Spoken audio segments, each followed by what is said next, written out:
Wudong Qiankun Season 3 Episode 10 Subtitle Indonesia. Halo guys, biar ada angin segar, Mimin bakalan nyeritain alur cerita film Martial Universe Season 3 Episode 10. Siapin rokok dan kopinya ya. Tanpa banyak cocot apalagi bacot, langsung aja yuk diseruput dan disedot. Pada episode sebelumnya, Lindong mengajak Wang Yan untuk berduel adu kekuatan. Orang-orang yang berada di sana merasa terkejut dengan kelakuan Lindong yang berani menantang salah satu kekuatan dari 4 klan besar. Di mana pada sebelumnya Lindong adu jotos dengan bakat muda dari skate boneka iblis. Tiba-tiba Lindong menantang Wang Yan. Apakah itu artinya dia meremehkan kekuatan 4 klan besar? Gumanan orang di sana. Sungguh orang yang sangat bernyali. Waktu itu kau berhasil lolos, tapi kali ini tak akan aku biarkan, teriak Wang Yan. Dasar sampah yang tidak tahu diri, serahkan nyawamu sekarang, ucap Wang Yan. Soal nyawa siapa yang akan dirampas masih belum bisa ditentukan, ucap Lindong. Kemudian terlihat Lindong segera mengeluarkan tombak sisik langitnya. Kemudian diperlihatkan benturan antara dua serangan. Tidak bisa dihindarkan antara tombak sisik langit yang beradu dengan teknik tombak emas dalu milik Wang Yan. Lalu diperlihatkan semua yang menonton sangat tertegun saat melihat Wang Yan terluka dan terpental. Teknik tombak Lindong memang sangat kuat. Terlihat Wang Yan benar-benar mengeluarkan tetesan kecap di mulutnya. Dasar sampah bajingan, bisa juga kau melukaiku, ucap Wang Yan. Tak menunggu lama, Wang Yan segera menyelang Lindong dengan jurus tombak ular langit. Sementara itu, terlihat Lindong masih tenang dan dia malah tersenyum. Sekalian saja ku coba teknik bela diriku yang baru, guman Lindong. Lalu Lindong mengeluarkan teknik tubuh matahari petir dan segera meneriakkan tekniknya tersebut, tubuh matahari petir. Bagai orang-orang sangat tertegun dengan yang dilakukan Lindong. Mereka pun berkata, apa dia menahan tombak emas dalu teknik tusukan 100 ular langit dengan tangan kosongnya? Yah, mana mungkin dalam waktu setahun bocah ini sudah menjadi sekuat ini, guman Wang Yan. Diperlihatkan Wang Yan kembali menyerang ambil berteriak untuk mustahil. Terimalah teknik tampak emas pemusnah iblisku ini.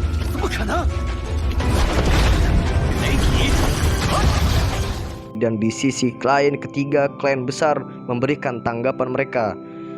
Wang Yan menggunakan teknik pemungkasnya. Sementara itu Lindong masih tetap tenang. Kemudian dia berkata, teknik selama ini tidak pantas diberi nama yang begitu hebat. Biar aku tunjukkan tapak emas pemusnah iblis yang sebenarnya, ucap Lindong. Terlihat Wang Yan, 3 klan besar dan semua orang sangat terkejut saat mengetahui Lindong bisa menggunakan teknik keluarga Wang. Sekarang kita lihat perbedaan kekuatannya terlihat jelas, ucap Lindong. Meskipun dia mempelajarinya dari teknik berdiri yang ada di atas Qiankun milikku, bagaimana mungkin dia bisa menguasai jurus itu lebih baik dari, ucap Wang Yan. Sementara itu di saat Wang Yan kalah, datanglah Panatua klan Wang menangkis serangan brutal Lindong, mengakibatkan Lindong terpental mundur ke belakang.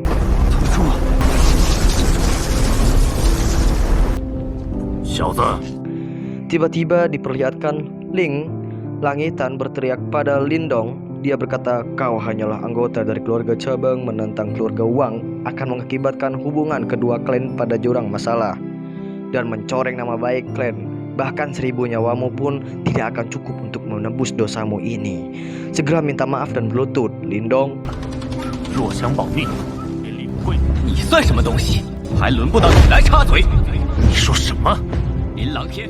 Tersenyum manis lalu berkata, memangnya kau siapa dengan seenaknya saja memerintahku?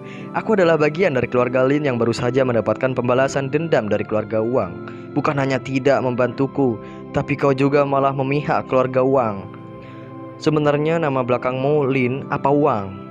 Di sini siapa yang sebenarnya mencoreng nama baik klan Lin? Ujar Lindong. Terlihat Telang Tian sangat murka. Kemudian dia berkata, apakah kau sudah bosan hidup di dunia ini, Lindong? Ucap Lin Lang Tian. Seketika penatua Linmu menyela. Apa yang dikatakan Lindong ada benarnya. Jika kau bertindak impulsif, penatua klan akan menyalahkanmu. Diperlihatkan Lindong terus-terusan mempermalukan Lin Lang Tian dan semua orang yang melihatnya sepertinya mulai terpengaruh. Kemudian Lindong berkata, Padahal kita berdua berada dalam frame yang sama. Tak kusangka insiden tragis seperti ini akan terjadi. Jelas-jelas tujuan keluarga Wang adalah untuk membalas dendam, tapi anehnya aku malah diminta untuk bersujud kepada keluarga Wang. Sungguh mengecewakan. Sekali siapapun yang menyaksikan ini pasti tak bisa menahan emosinya, ucap Lindong. Hai guys. Kemudian Lindong bertanya, apakah Lin Langtian masih pantas menjadi pionir utama klan Lin? Semua mohon berikan tanggapan, ucap Lindong. Kemudian terlihat orang-orang mulai memberikan tanggapan. Hehehe, dia dipermainkan lewat kata-kata Lindong barusan, sehingga Lin Langtian menjadi ragu untuk berpindah. Itu benar, tapi itu bukanlah urusanku, tapi hanyalah penonton. Kemudian salah satu dari mereka ada yang berteriak, apa kau bangga memojokkan keluargamu sendiri? Ayo lawan keluarga Wang. Mendengar semua itu, terlihat Lin Langtian semakin murka. Kemudian dia berteriak, Lindong, hentikan omong kosongmu. Keluarga Lin dan Wang adalah satu aliansi. Aku akan menghukummu demi menjaga hubungan kedua keluarga ini. Kemudian Lindong berkata alasan yang tidak masuk akal. Semua orang di sini tidak bodoh, mereka bisa menilainya sendiri, ucap Lindong. Bocah karapat ini benar-benar menyertai mati, atau bisa disebut mencari mati ya guys ya. Kukira aku akan diam saja dan tidak berani bertindak di depan semua orang, gumam Lindong. Melawannya di sini akan terlihat seolah-olah aku menjilat keluarga Wang, tapi mustahil aku bisa mengampuninya, gumam Lin Langtian. Tak lama kemudian terdengar suara teriakan. Oh, lihat, monumen Da Huang terpencilnya terbuka. Monumen akhirnya terlepas, harta karun sudah menanti kita di sana, teriak orang-orang. Semua orang yang melihatnya segera berlarian. Semua, ayo maju cepat, jangan sampai terlambat. Telat sedikit saja semua harta karun akan disikat habis. Kemudian Lindong berkata, Lin Langtian, apakah kau tidak ikut pergi membuang waktu di sini? Kemudian sambil pergi, Lin Langtian berkata, kali ini aku akan melepaskanmu, tapi jangan coba-coba muncul di hadapanku lagi, ucap Lin Langtian. Kemudian tak berselang lama waktu diperlihatkan Lin Langtian mulai pergi. Lalu Lindong bergumam, akhirnya dia pergi. Saat ini aku masih belum sanggup menghadapinya. Meski sedikit gegabah, tapi itu cukup menarik aja Martin. Hei, tadi itu bagus sekali, baik saat kau menghadapi Wang Yan maupun Lin Langtian. Pertahankan semangatmu, tapi jangan sampai gegabah, ucap Huang Fuji sambil pergi. Wanita ini dari klan Huang Fu dan saat itu hadir sebagai perwakilan mereka, ucap Lindong. Kemudian dia bergumam, kurasa dia mengenal Ling Xunzu. Saat ini dia ada di mana? Apa yang sedang dilakukan dalam setahun terakhir? Tak peduli sekeras apa aku berlatih, dia selalu ada di pikiranku. Aku tahu itu mustahil, tapi aku masih berharap dia juga datang. Aku tidak ingin mengganggu lamunanmu, tapi bukanlah sebaiknya kita cepat pergi, ucap Martin. Ah, kau memang benar, mari kita segera pergi, ucap Lindong. Hahaha, teruslah sedikit, ucap Martin. Kemudian Lindong berteriak sambil berlari di dalam monumen terpencil itu. Kita harus mendapatkan simbol pelahap kuno. Kemudian diperlihatkan Lindong mulai masuk ke dalam ruangan tersebut. Wah, ini sebuah dimensi di dalam monumen ini.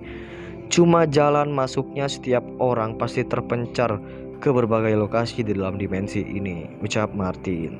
Tak lama kemudian, Lindong melihat lubang hitam dan dia pun berkata, apakah itu jalan keluarnya? Kemudian Lindong mendarat dengan cara yang tidak epik. Kemudian dia pun berkata, sakit sekali.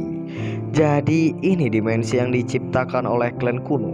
Luar biasa, begitu luas tanpa batas. Entah kekuatan macam apa yang mampu menciptakan dimensi sebuah sini, gumam Lindong.